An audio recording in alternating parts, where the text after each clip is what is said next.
ગાંધીધામની CG high school ખાતે પ્રિન્સિપાલને માર મારવામાં આવ્યો હતો। ફરિયાદી પ્રિન્સિપાલ ભરતભાઈ નાનકરામ બચવાણીના જણાવ્યા પ્રમાણે શાળામાં શિક્ષક તરીકે નોકરી કરતા ચેલારામ ચૌધરી પ્રાર્થના પૂરી થયા બાદ મોડેથી આવ્યા હતા, જેથી મૌખિક ઠપકો આપ્યો હતો। બાદમાં એક વાલીની ફરિયાદનો ખુલાસો લેવા કેબિનમાં બોલાવી કહ્યું હતું કે તમે શિક્ષક તરીકે તમને ન શોભે તેવી સામાજિક પ્રવૃત્તિના ભાગરૂપે વાલીઓ પાસેથી 2500 રૂપિયા કેમ લીધા તે બાબતે પૂછતા શિક્ષક ચેલારામ ચૌધરીએ મારી પૂછપરછ નહીં કરવાનું કહી ગાળો આપી પેપર વેટનો છૂટો ઘા કરતા માથાના ભાગે વાગ્યો હતો અને કર્મચારી વચ્ચે પડ્યા। જો કે આ શિક્ષકે ફરિયાદી પ્રિન્સિપાલને માથાના ભાગે ધકબુસટ અને ગુસ્સાનો માર મારતા ચક્કર આવી ગયા હતા અને 108 મારફતે પ્રથમ રામબાગ સારવાર આપી હતી અને ત્યાંથી ભુજ કે જનરલ હોસ્પિટલમાં ખસેડવામાં આવ્યા હતા।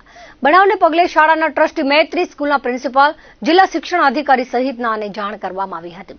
ચેલારામ ચૌધરીએ ગેરકાયદે સામાજિક પ્રવૃત્તિ ન કરવા પૂછપરછ કરવા મુદ્દે આ હુમલો કર્યો હતો, જે અંગે એ ડિવિઝન પોલીસે ગુનો દાખલ કરી તપાસ હાથ ધરી છે। આ ઘટનામાં જાનનો જોખમ ભાઈને થઈ ગયો છે। એમાં કોઈ ડૉક્ટર સીજી હાઈસ્કૂલ ગિદવાણી સ્કૂલમાં ગાંધીધામ ખાતે આ પ્રોબ્લેમ થયો તો સવારે 10 થી 11 વાગ્યાના વચમાં મને ટેલિફોન આવ્યો કે મને કોઈએ માર્યો છે અને જે પેડ હોય છે, પેડ જેના ઉપર આપણે પાના રાખીએ છીએ, એ કાચનો પેડ એને માથામાં એવો મારવામાં આવે છે કે એ 3 કલાક બેહોશ પડ્યો છે।